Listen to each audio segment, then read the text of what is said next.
Sir आजकल बहुत लोग ये कहते हैं कि सेक्सुअली लिबरेटेड होना बहुत ज़रूरी है एक इंसान का।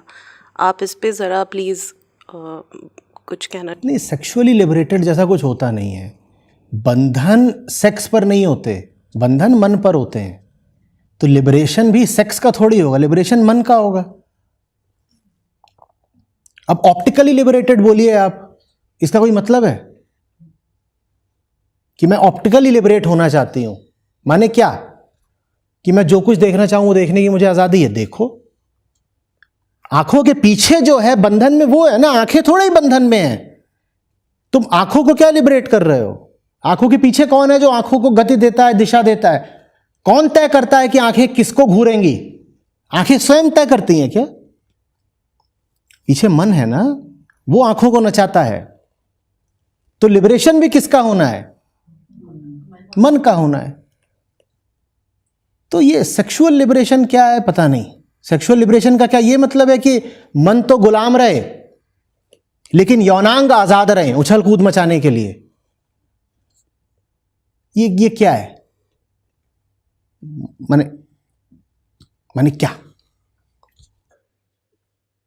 सर अभी आज के टाइम में जैसे चल रहा है कि डेटिंग एप्स इतने ज़्यादा चलन में आ गए हैं कि हर कोई इंसान को लग रहा है कि ये एक तरीका बन गया है जीने का, और सोसाइटी जो दिखने में आ रही है वो बहुत हद तक चेंज हो गई है बिकॉज जिस तरीका से डेटिंग एप्स चल रहे हैं, जिस तरीका से साइकोलॉजिकल गेम्स चलते हैं इस डेटिंग एप्स पे, समझ में नहीं आ रहा है कि किस दिशा में लोग जा रहे हैं और किस तरीका से वो रिलेशनशिप्स को हैंडल कर रहे हैं। There are so many sleeping partners, so having so many sleeping partners, ghosting people as they wish and then they disappear and it doesn't affect them, and फिर वो अपनी खोज में लगे रहते हैं। अभी और बढ़ेगा और 50 और तरह की बीमारियां सामने आएंगी। इसका कोई अंत नहीं है। जब मन पगलाया होता है तो आदमी 50 तरह की बेवकूफ़ियां करता है। अभी घोस्टिंग है, फिर प्रेतिंग होगी, फिर कुछ भी चुड़ैलिंग होगी, कुछ भी हो सकता है। उसमें आप क्या करोगे? ये सब तो विक्षिप्तता के प्रतीक हैं, अंजाम हैं, परिणाम हैं। आप पागल खाने चले जाइए, वहाँ पर पागल कितने तरह की हरकतें कर रहे होते हैं, अनंत तरह की। कोई सीमा है? कोई सीमा है क्या? कोई पागल ऐसे कर रहा है, कोई वैसे कर रहा है, कोई कुछ कर रहा है, कोई कुछ कर रहा है।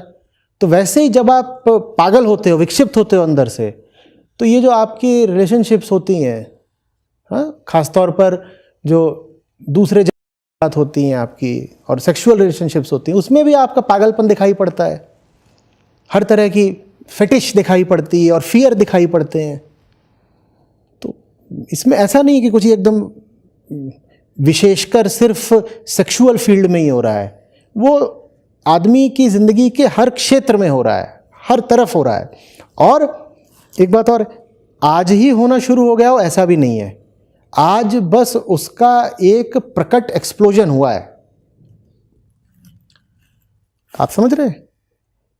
जहां पर अभी ये ऐप्स नहीं भी पहुंचे हैं, वहां आपको क्या लग रहा है कि सेक्सुअल उबाल कुछ कम है क्या? उस दिन किसी ने टीवी पर लगा दिया, कुछ था, क्या था, बंगले में है भाभी जी, कुछ भाभी जी घर पे रहे, कुछ ये सब।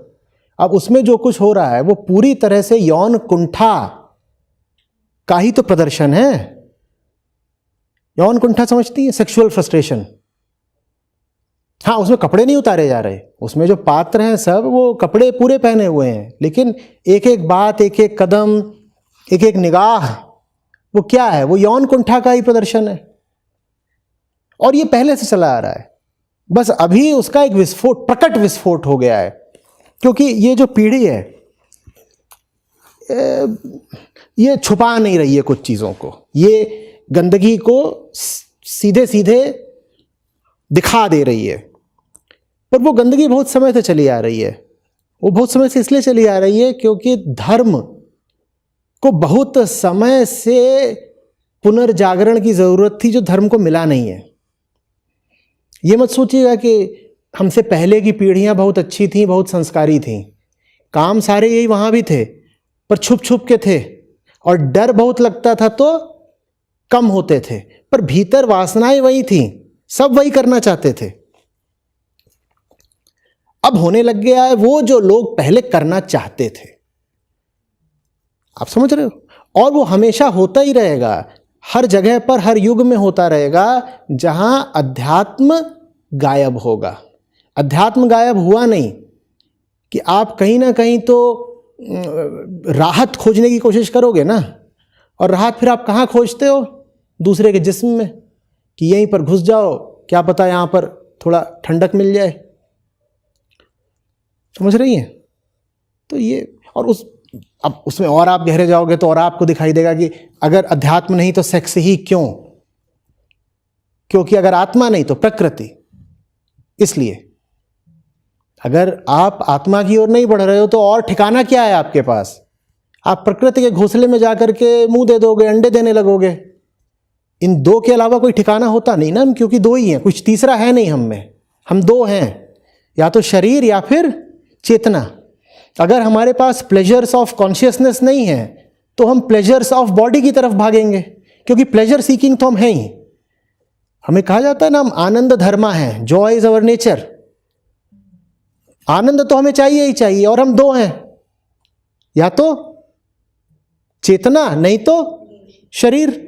अगर चेतना का जो आनंद है वो हमें मिल ही नहीं रहा, तो फिर आनंद की कमी को हम पूरा करते हैं शरीरों से लिपट करके कि यहां क्या पता कुछ आनंद मिल जाए, मौज मजा मिल जाए। वो मिलता है नहीं वहां, क्योंकि हमें चाहिए है एक ऊंचा आनंद। शरीर से भी मिल जाता है, लेकिन वो शरीर से जो मिलता है वो एक बहुत निचली चीज होती है, उसको आनंद बोल भी नहीं सकते। वो ऐसा सही है कि खुजली को ऐसे रगड़ दिया, थोड़ी देर के राहत मिल गई, फिर बाद में फिर खुजाना शुरू कर दोगे।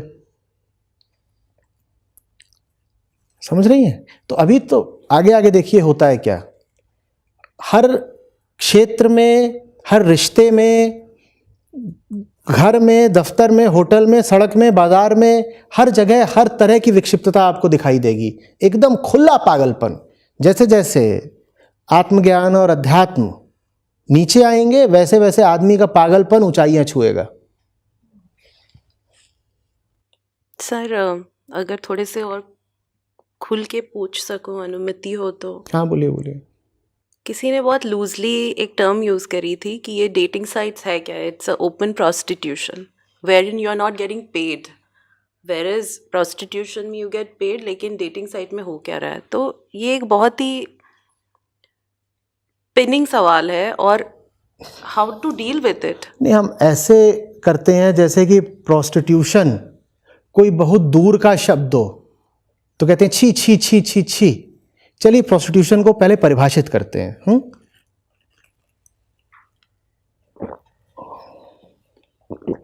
क्या है प्रोस्टिट्यूशन? वेश्यावृत्ति क्या है?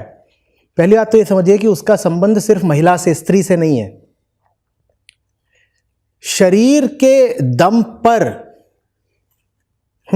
शरीर को चलाए रखना, शरीर का इस्तेमाल सिर्फ शरीर को ही चलाने के लिए करना, ये वेश्यावृत्ति है। ये उसकी परिभाषा है। जब तक हम ये परिभाषा नहीं समझेंगे तब तक हम सोचेंगे कि वेश्याएं सिर्फ किन्हीं रेड लाइट जोन्स में ही पाई जाती हैं। नहीं, ऐसा नहीं है। और हम सोचेंगे कि वेश्याएं सिर्फ महिलाएं ही होती हैं। नहीं, ऐसा नहीं है। आप वेश्यावृत्ति की परिभाषा समझ पा रहे हैं? शरीर का कुल इस्तेमाल यह करना कि उससे शरीर चलता रहे, यह है प्रोस्टिट्यूशन की परिभाषा। Using the body just to keep the body going. जिंदगी में कोई ऊंचा लक्ष्य नहीं है जिसके लिए आप शरीर का इस्तेमाल कर रहे हो। आप शरीर का इस्तेमाल कुल किस चीज के लिए कर रहे हो? कि शरीर चलता रहे, माने पेट चलता रहे। यह वेश्यावृत्ति है। अब बताइए, वेश्यावृत्ति बहुत दूर की, बहुत अनजानी बात है? कोई ऐसी बात है जो रेड लाइट जोन की कुछ स्त्रियों तक ही सीमित है, या वेश्यावृत्ति ऑल परवेसिव है, सर्वव्यापक है, हर तरफ है? बोलिए। सबसे पहले तो हमें यह कहना बंद करना चाहिए कि महिलाएं ही वेश्याएं होती हैं। पुरुषों में वेश्यावृत्ति बराबर की है। जो ही व्यक्ति जीवन में कोई ऊंचा उद्देश्य नहीं जानता, जिसके पास शरीर का बस एक इस्तेमाल है कि शरीर किसी को दो ताकि वो तुम्हें पैसा दे दे, वो वेश्या है। तुम अपना शरीर किसी की सेवा में लगा रहे हो ताकि वो व्यक्ति तुम्हें पैसा दे दे, ये प्रोस्टिट्यूशन है। ये प्रोस्टिट्यूशन की असली परिभाषा है। समझ रहे? तो जब चारों तरफ व्याप्त है वेश्यावृत्ति, तो उन डेटिंग एप्स पर भी चल रही है, ताज्जुब क्या? जब हर तरफ चल रही है तो डेटिंग एप्स पर भी चल रही है। हम क्यों सोच रहे हैं कि सिर्फ किन्हीं गंदी छीछी वाली जगहों पर, कोठों पर चलती है? हर जगह चल रही है, बाजारों में, दुकानों में, सड़कों पे, घरों में, हर जगह चल रही है, दफ्तरों में, हर जगह चल रही है।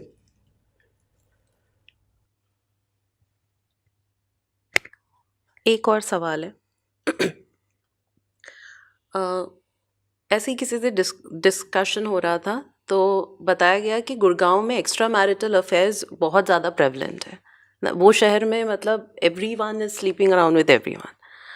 और कुछ टाइम पहले ही सुप्रीम कोर्ट ने भी ये लॉ निकाल दी कि it is no more civil crime, it could be a criminal crime, but on the basis of that आप डिवोर्स को फाइल करके ये नहीं कह सकते हो कि it is a civil it is a civil punishment. तो एक्स्ट्रा मैरिटल अफेयर इतना प्रेवलेंट हो चुका है सोसाइटी में, आप क्या कहना चाहेंगे इसके बारे में? क्या, तो जो अभी कहा वही है। जब प्लेजर्स ऑफ कॉन्शियसनेस नहीं मिलते तो आपको प्लेजर ऑफ बॉडी चाहिए। आपको जहाँ मिलेगा वहीं घुस जाएंगे और तरह तरह से खोजने की कोशिश करेंगे, इधर भी उधर भी। आपकी मजबूरी बन जाएगी ना, एक तरह का नशा है, ड्रग्स हैं। कुछ और है ही नहीं जिंदगी में जो तृप्ति दे सके, कुछ है ही नहीं। घटिया नौकरी कर रहे हैं, भले ही उसमें पैसा बहुत मिलता हो सकता है लाखों की तनख्वाह हो, पर नौकरी ऐसी है कि भीतर से उसने निचोड़ रखा है, एकदम सुखा दिया, खत्म कर दिया भीतर को। जीवन में और कोई ऊंचा उद्देश्य नहीं है, ऐसी कोई रुचियां भी नहीं है जो जिंदगी को ऊंचाई देती हो। न साहित्य में रुचि है, न इतिहास में रुचि है, न विज्ञान में रुचि है, न राजनीति में रुचि है, न खेलों में रुचि है। तो करे क्या? ये भी श्रीमान जी ऐसे ही हैं, इनकी पत्नी भी ऐसी ही है, दोनों ऐसे ही एक जैसे हैं, बिल्कुल एक सूखा हुआ जोड़ा, जिसके पास रुपया पैसा हो सकता है खूब हो, लेकिन आंतरिक तौर पर क्या है? सिर्फ शुष्कता, रेगिस्तान है एक। तो फिर ये दोनों मजबूर होकर के अपना, पहले भी था ऐसा ही हाल, लेकिन पहले डर बहुत था तो कम से कम खुलेआम नहीं कर पाते थे, अब खुलेआम चल रहा है।